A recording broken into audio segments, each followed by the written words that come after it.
Sometimes what somebody wants may not be exactly what they could afford.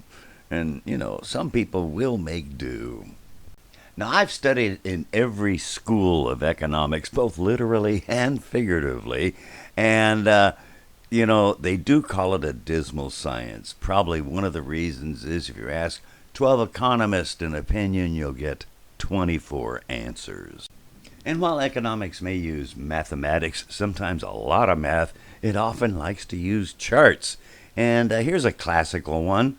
A guy named Marshall thought of it. Sometimes it's called the Marshallian cross of supply and demand. And let's see, demand makes sense if somebody wants to buy more if the price is low and vice versa.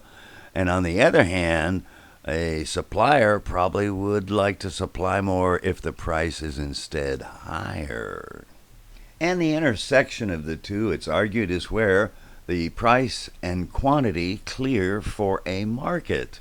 And of course, right off the bat, there's a lot of problems. First of all, while they're drawn as straight lines, they can't be because if you extend them, you get absurd negative numbers.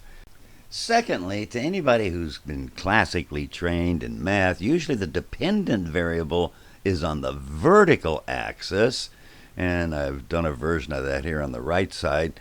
But you know what? It's actually not that much of a problem because the analyses still work out okay. But wait, there's more. Turns out there's problems in terms of assumptions of the fungibility, the homogeneity of the goods, which certainly is not the case in, say, jewelry or real estate. And secondly, maybe the supplier just merely chooses along the demand curve, which, by the way, now notice is a curve. Amenable to some real spiffy and high-powered math, yes, even calculus. And I'll spare that. I'll let you linger as you so wish. And the economists have a special notation. Let's do an example. Here we have somebody selling 28 grand at 14 bucks, 22 grand at 16 bucks, and you know what? We can figure out the optimal price.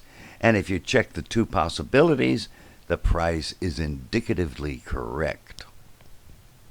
My contribution was to maybe have a random computer simulation where a customer may be facing 4 stores but only examines randomly anywhere from 1 to 4 of the prices, choosing the lowest, and the stores respond with those not making the most money by lowering their price. And guess what? It does approach the variable cost, which is a relief to a lot of economists.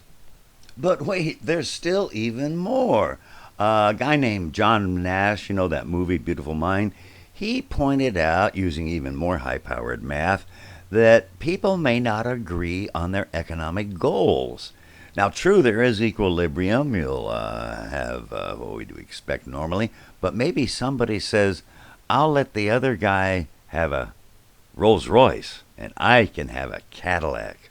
But on the other hand, maybe I'll have him go barefoot, and I'll have a bicycle. Or maybe I just want to drive him out of business. And you see this everywhere. Consider the next time you get off the freeway in the middle of nowhere and notice the price of gasoline as it varies with drcinvests. Oh, by the way, here's the computer program.